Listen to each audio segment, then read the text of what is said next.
అందరికీ నమస్కారం.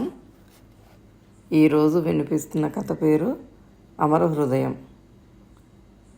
ఈ కథ రాసిన వారు ఎద్దనపూడి సులోచన రాణి గారు. ఇక కథ విందామా. ఈరోజు సుజాత ఆ భాగ్యం తనకి ఫణికి దక్కేలా చేసింది.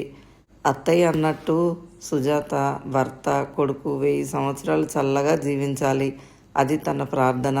అమరకి ఆశ్చర్యం వేసింది, నవ్వు కూడా వచ్చింది. రోజు పడుకునే ముందు కొడుకుని చూసుకుని భగవంతుడిని తలుచుకుని వీడికి నిండు 100 ఏళ్ళు ఆయురారోగ్యాలు ప్రసాదించు అని అనుకునేది. అలాంటిది అనుకోకుండా సుజాత కుటుంబం కోసం ప్రార్థించింది. సుజాత తన ప్రాణమిత్రురాలు. భగవంతుడే ఒక విధంగా ఆమె రూపంలో చిరునవ్వుతో తన ఇంటికి ప్రత్యక్షమైనట్టుగా అనిపిస్తుంది. సుజాత రాక అమరకి తనకు తెలియకుండానే చాలా ధైర్యం ఇవ్వసాగింది. ఇన్నాళ్ళు నేను ఒంటరిదాన్ని, నాకెవరూ లేరు, ఏ బాధ వచ్చినా నాలో నేనే కుమిలిపోవాలి. ఆ పెద్ద ఆవిడ రోగిష్టిది, ఆమెకి ఏం చెబుతాను, ఈ పసిపిల్లాడికి ఏం చెప్పగలను అని బాధపడుతూ ఉండేది. ఈరోజు ఆ బాధ నుండి తన ఆత్మకి విముక్తి లభించి స్వేచ్ఛ దొరికినట్లుగా ఉంది.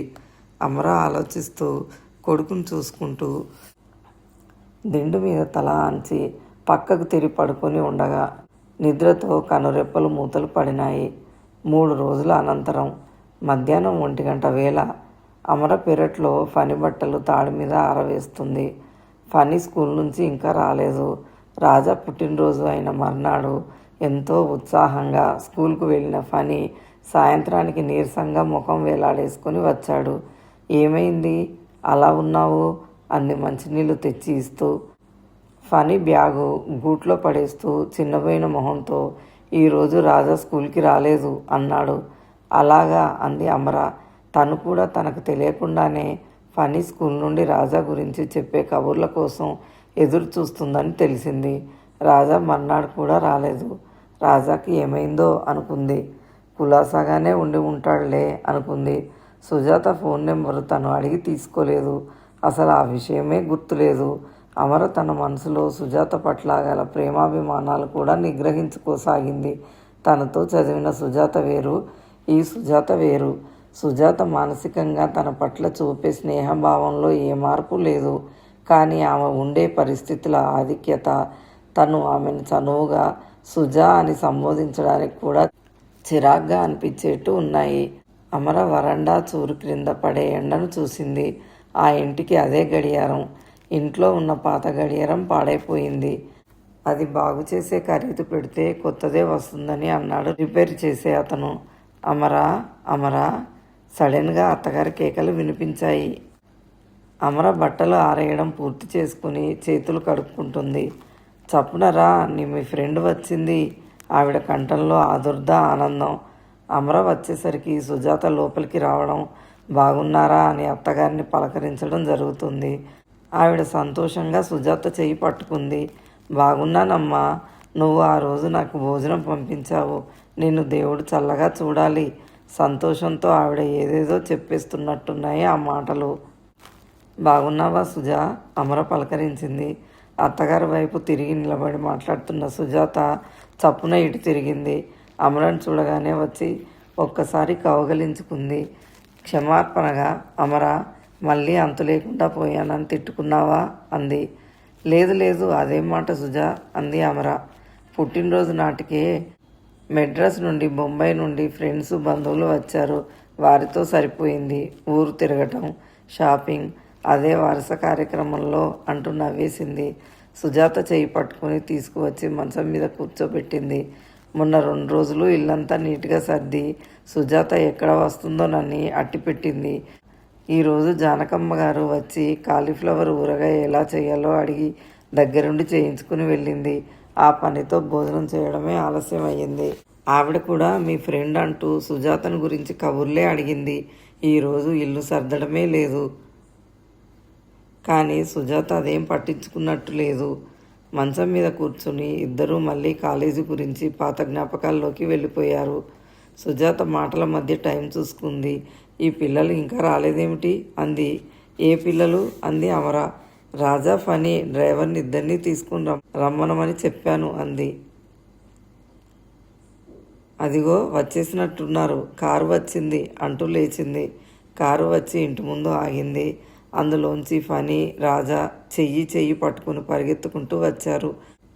డ్రైవర్ పిల్లల పుస్తకాల బ్యాగు, రాజా టిఫిన్ క్యారియరు, మంచినీళ్ళ బాటిలు తెచ్చి లోపల పెట్టాడు. పండు, ఉండు వస్తున్నాం. మాధవమ్మ గారు ఇంట్లో ఉందా, ఎక్కడికైనా వెళ్ళిందా అడిగింది సుజాత. లేరండి, రాజా బాబుగారి కోసం నేను స్కూల్కి వచ్చేటప్పుడు ఆరి ఫ్రెండ్ జయమ్మ గారి ఇంటి దగ్గర దిగారు అన్నాడు. నువ్వు ఉండు, 15 గంటలో మనం వెళ్దాం. అలాగేనమ్మా, పండు వినయంగా అని వెళ్ళాడు. అమర పిల్లలిద్దరికీ గ్లాసుల్లో మంచినీళ్ళు తెచ్చి ఇచ్చింది. రాజాకి ఇస్తుంటే తల తిప్పాడు. తన నీళ్ళ బ్యాగ్ అందుకొని అందులోంచి మళ్ళీ స్టీల్ మూతలో పోసుకొని తాగాడు.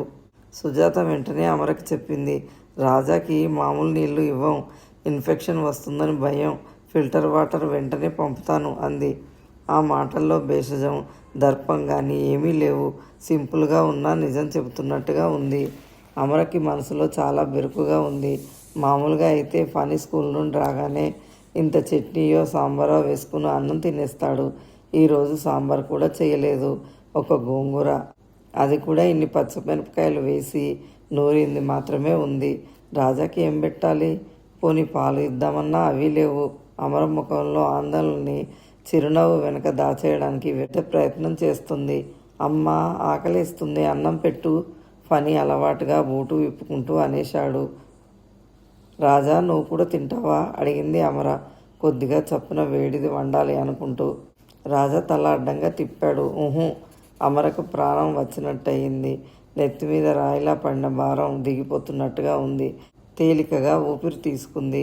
రాజాకి సుజాత బూట్లు విప్పింది. బ్యాగులో ఉన్న చెప్పులు వేసింది.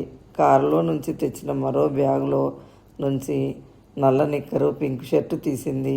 బట్టలు మార్చుకో అంది. రాజా తల్లి ఇచ్చిన బట్టలు పొట్టకి ఆనించి పట్టుకున్నాడు. మార్చుకోమ్మా అంది సుజాత. రాజా తల్లి దగ్గరికి వెళ్ళి చెవిలో రహస్యంగా ఏదో అడిగాడు. ఎక్కడ అంటావా, ఇక్కడ మార్చుకో అంది నవ్వుతూ. రాజా తల అడ్డంగా తిప్పాడు. వెళ్ళు, ఆ వంట ఇంట్లో మార్చుకో అంది. రాజా పరిగెత్తి వంట ఇంటి తలుపులు మూసుకున్నాడు. ఓర్ని, ఆడపిల్ల కంటే ఎక్కువగా సిగ్గుపడుతున్నావు కదరా, దుర్గమ్మ గారు నవ్వింది. ఫనీ అలవాటుగా అందరి ఎదుట షర్టు విప్పి అల్మారా తలుపు చాటుకు వెళ్ళి అక్కడే లాగు మార్చేసుకున్నాడు. సుజాత డ్రైవర్ తెచ్చి అక్కడ అంత క్రితమే పెట్టి ఉంచిన మరో ప్లాస్టిక్ బ్యాగ్ తీసింది. అందులో నుంచి ఒక ప్యాకెట్ను విప్పదీసింది. పేపర్ ప్లేట్స్ తీసి మంచం మీద పెట్టి వాటిలో కేక్స్, బిస్కెట్స్, అరటిపండు పెట్టి, పిల్లలు త్వరగా వచ్చి తినండి, 10 నిమిషాల్లో మనం బయటికి వెళ్ళిపోదాం అంది. రాజా వచ్చాడు, ఫనీ కూడా వచ్చాడు. సుజాత ఫనీని చేయి పట్టి పక్కన కూర్చోబెట్టింది. రాజా ఆమె ఒడిలో కూర్చున్నాడు. ఇద్దరికీ తినిపించింది. ఆ క్షణంలో కొత్తవారు ఎవరైనా చూస్తే ఫనీ కూడా ఆవిడ స్వంత కొడుకే అనుకుంటారు. ఫనీ రాజాలది ఇద్దరిది ఒకే వయసు అయినా ఫనీ సన్నగా ఉండటం వల్ల పొడుగరిగా అనిపిస్తున్నాడు. సుజాత ఫనీ జుట్టు పైకి తోస్తూ, ఫనీ, స్కూల్లో నువ్వు రాజా ఇక నుంచి కలిసే తినాలి. క్యారేజ్ నేను పంపిస్తాను. నువ్వు రేపటి నుండి స్కూల్కు టిఫిన్ బాక్స్ ఏమి తీసుకురావద్దు, తెలిసిందా అంది. ఫనీ ఆనందంగా తల ఊపాడు. మళ్ళా అంత త్వరగా తనే అంగీకారం తెలిపి తప్పు చేశానా అన్నట్టుగా ఆదుర్దాగా తల్లివైపు చూశాడు. అమర ముఖం ప్రసన్నంగానే ఉంది. సుజాత ప్లేట్లో కేక్స్, బిస్కెట్స్ పెట్టి దుర్గమ్మ గారికి తెచ్చి ఇచ్చింది. ఆవిడ మొహమాట పడిపోయింది. నాకెందుకమ్మా, నేను భోజనం చేశాను అంది. తినండి అత్తగారు, మీరే మాకు భోజనం పెడుతూ అనేవారు మర్చిపోయారా? మొహమాట పడకుండా తినండి, పెట్టేది నేనేం కాదు, ఆ పైవాడు, ఇది మీ ప్రాప్తం అంటూ పైకి వేలు పెట్టి చూపిస్తూ అంది సీరియస్గా. మళ్ళా నవ్వేసింది. దుర్గమ్మ గారు ముసిముసి నవ్వులు నవ్వింది. ఏమిటోనే అమ్మాయి, అసలు ఆ బతికింది నేనేనా అనిపిస్తుంది. ఇది ఇంకో జన్మలా ఉంది. ఆవిడ కళ్ళనీళ్ళు పెట్టుకుంది.